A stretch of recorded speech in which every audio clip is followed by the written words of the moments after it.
GPS surveying, or in other words, surveying using GPS. We can do many things using GPS, but now we are focusing on the traverse surveying using GPS. This class is a continuation of our last class, GPS and applications. Okay, so kindly view that last video before starting this. Before starting with surveying, we need to know two terms: point positioning and relative positioning. Point positioning is what we do when we use GPS for regular civilian purposes, when we take a location of a point, when we take direction towards a space, etc. Relative position is which we will be using for surveying using GPS.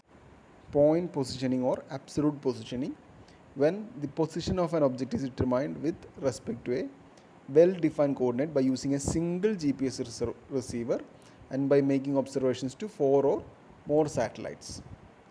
Relative positioning is if the coordinates are determined with respect to a known point by observations to 4 or more satellites by two receivers, more than one receivers, placed at points simultaneously.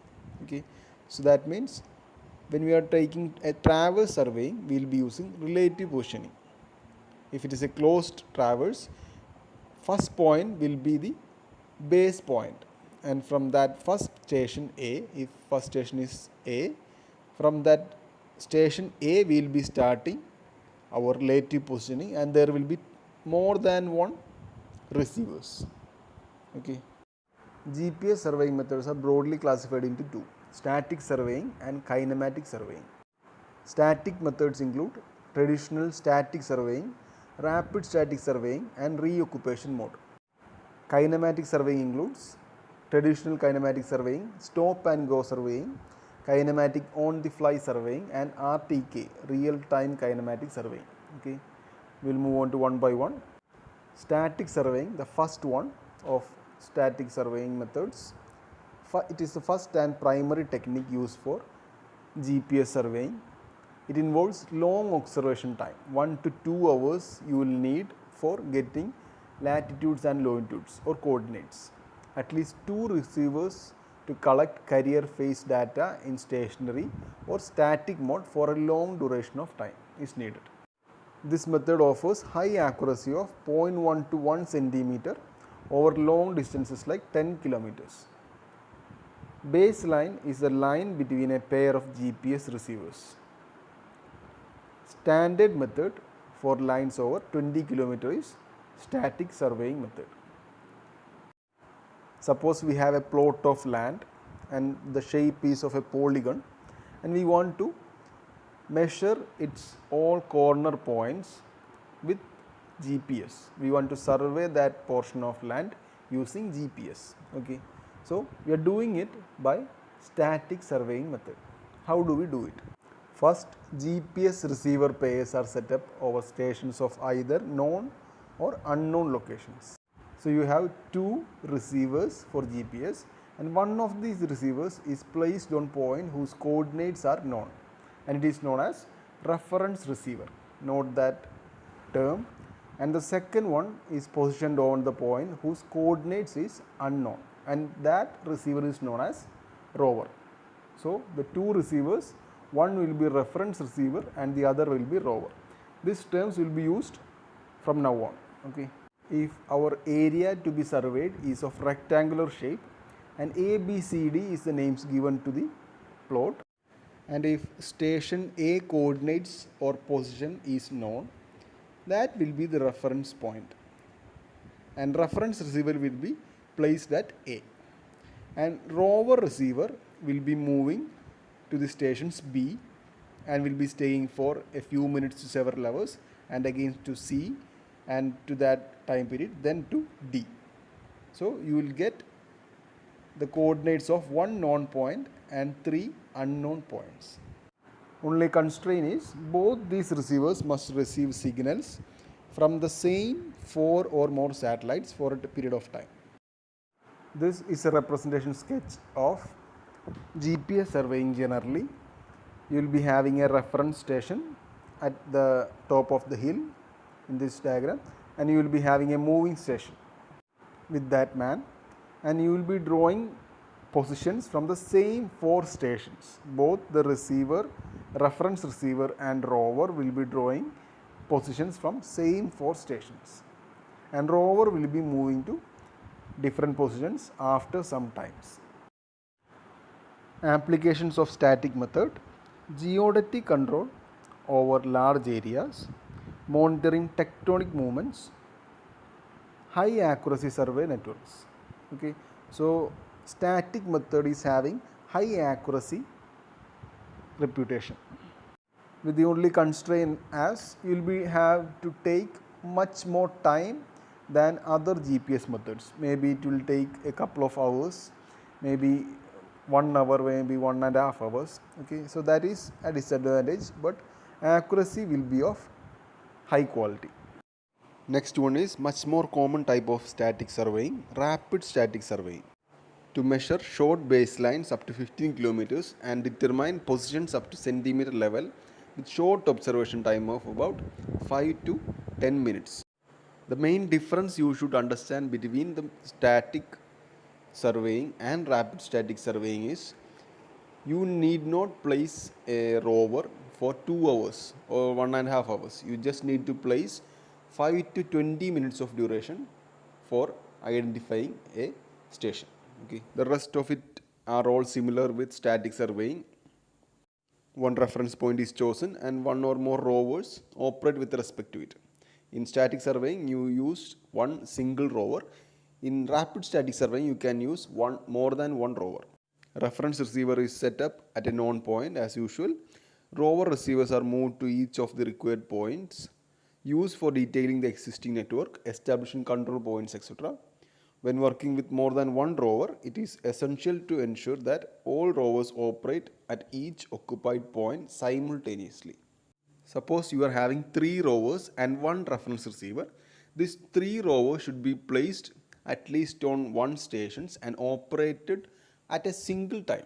It should be receiving signals at a single time so that it would receive signals from the common 4 satellites. That is the purpose. Okay. So if you are having a number more than one rovers, you should receive the signals simultaneously for all rovers. Last point, rapid static technique provides the same accuracy available from 1 to 2 hour session of static positioning with observations up to 5 to 20 minutes. This point is the main advantage and the main difference between these two, static surveying and rapid static surveying. For the same accuracy of values, you need not provide a rover for 1 hour or 2 hours. You just need to place for 5 to 20 minutes. Okay, that's why it is called as rapid. So that is static surveying methods. There is one more reoccupation for the sake of time we are not getting into it. Next one we are getting into kinematic methods.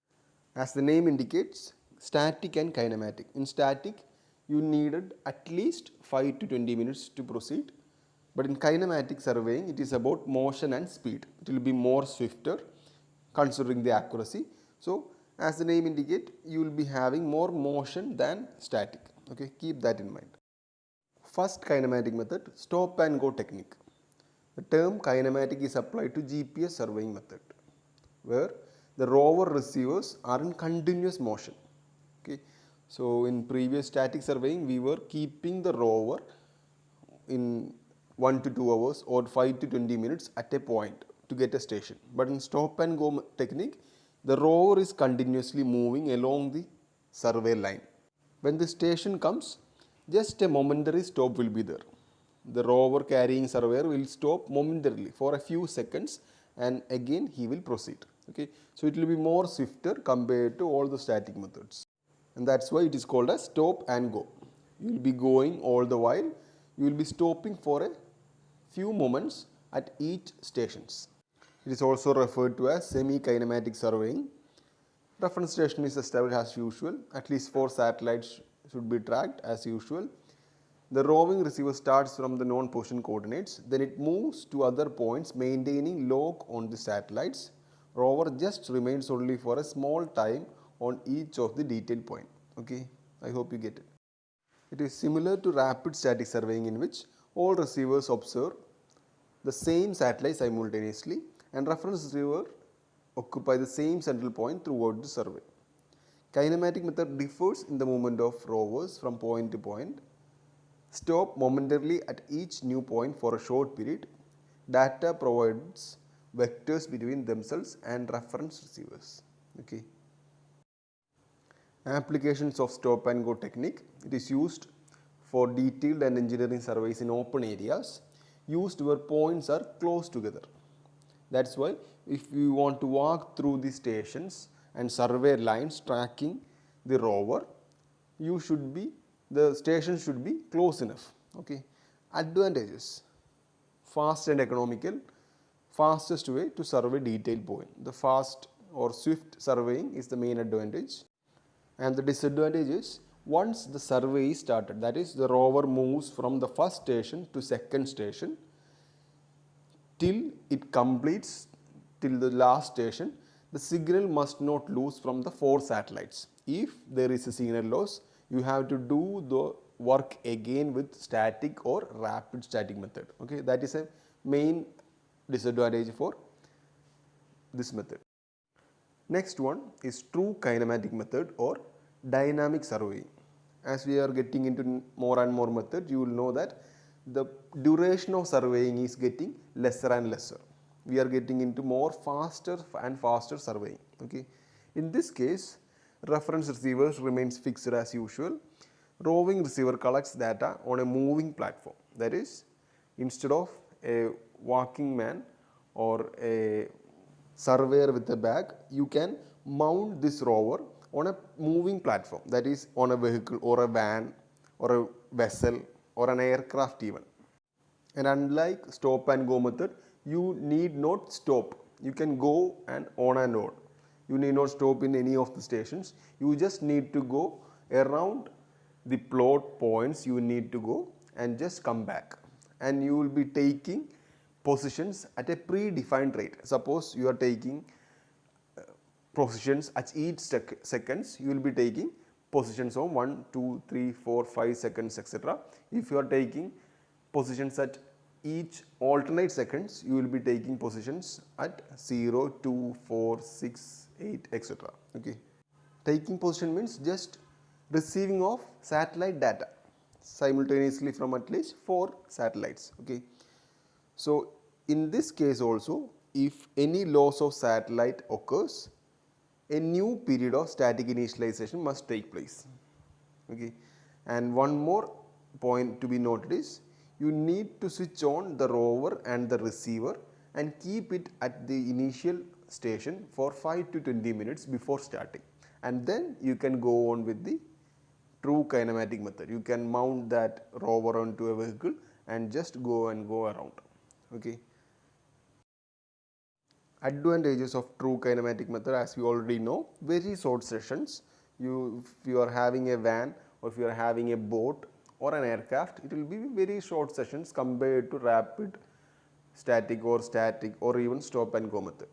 Okay, it's fast and economical compared to the area surveyed, produce largest number of positions in least time, continuous measurements.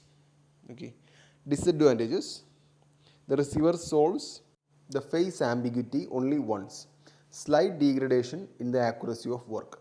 Phase ambiguity is a error that can occur, there is a chance of occurring in GPS surveying. Our receiver will solve it once, and if again and again that degradation occurs, it won't be solved again. Okay, that is a disadvantage. Needs initialization in the case of complete loss of satellite log. It's the same as our previous one, semi-kinematic. Occupied station should be free of overhead obstructions. Route between stations must be clear. If you are having a van or a vehicle, you should be having a road to pass through so that there is a continuous pathway. Applications of true kinematic method: measuring trajectory of moving objects. As you are continuously moving, it is easier to measure trajectory of moving objects. We are not having previously determined stations. You are just moving with the object. Okay. Second one, in hydrographic surveys, in surveying center to road, If you are surveying a road section or if you are surveying along a road, it's very easy to mount that rover on a vehicle and go on with continuous surveying, right? And for preparation of topographic maps. Okay, so that was true kinematic method. This one is a very advanced upgradation of GPS surveying, kinematic on the fly. It removes most of the disadvantages of our previous surveying, static and kinematic. OTF, it requires two receivers recording observations simultaneously and allows the rover receiver to be moving. So you need two receivers recording observations at the same time and rover will be moving as usual. One point, it does not require initialization, as in last one, true kinematic method, you had to place the rover and the receiver at a single place for at least 20 minutes. You need not do that again in this. You can start right away. Unlike kinematic surveying, it uses dual frequency L1 or L2 GPS observations and can handle loss of satellite lock. That last point is very important. If you lose a satellite or signal from a satellite in any of the kinematic methods, you have to do it with static method. Okay, it was very an annoying disadvantage of all kinematic methods. But in this OTF, you need not start with static method if you are having a satellite loss. It handles satellite loss by itself. The last type of GPS surveying, real-time kinematic surveying or RTK. It is the most advanced one till now. It is a differential GPS method that uses carrier phase observations corrected in real time. That is, in real time means instead of correcting our positions and signals after the survey, this in RTK you will be correcting all the signals and all the values and positions at time to time. Whenever we are taking positions, it will be corrected by itself. Because in RTK, observation and processing is done simultaneously at the same time. It is capable of delivering plus or minus 2 cm accuracy. It will be a little less compared to static surveying, but it compensates with real-time correction. RTK requires dual frequency GPS receivers as our last one. The best method when the distance between base and the rover is less than 20 kilometers. When the baseline is less than 20 kilometers, this one is the best method to use. Okay. So that was with surveying methods using GPS. Next, our last topic about GPS, DGPS, that is differential GPS. It is an enhancement to GPS to improve positional accuracy and integrity. It is very similar to the concept we just discussed about RTK, that correction will be done real time. Comparing the rover position and the receiver position, the differential corrections between the satellite positions will be done time to time along with the surveying. That is the main point. Okay. While surveying, there will be a difference between observed and computed coordinates. It is called differential corrections. This differential correction is calculated at the time of surveying and it is transmitted to the user so that the user can get more accurate results compared to the observed value. Okay, that is the main core thread. And this calculation of error will be calculated by reference receiver and it will be transmitted to the user. There will be a radio data link between both the receiver and rover. That is, there will be wireless connection. Rover applies the correction and makes GPS more accurate. Okay. So there will be a calculating unit in the receiver, main receiver in the first station, and it will be calculating some corrections and it will be sending this correction to the rover unit, and this rover unit will be calculating the corrected value and then sending it to user. So the user is escaped from further corrections and calculations. He is getting more accurate value compared to all other machineries and calculations. Here on the right side on the tripod you have the receiver. By receiving signals from the 4 satellites, it will be calculating corrections and it will be sending these corrections to the rover mounted on the surveyor. While receiving signals from the same 4 satellites, rover will be applying the received corrections from the transmit receiver, and it will be supplying this more accurate result to the user. So I hope you understood all the methods of GPS surveying and DGPS. It's very important to know all these things to get more accountability or employability in current situation. Okay, thank you.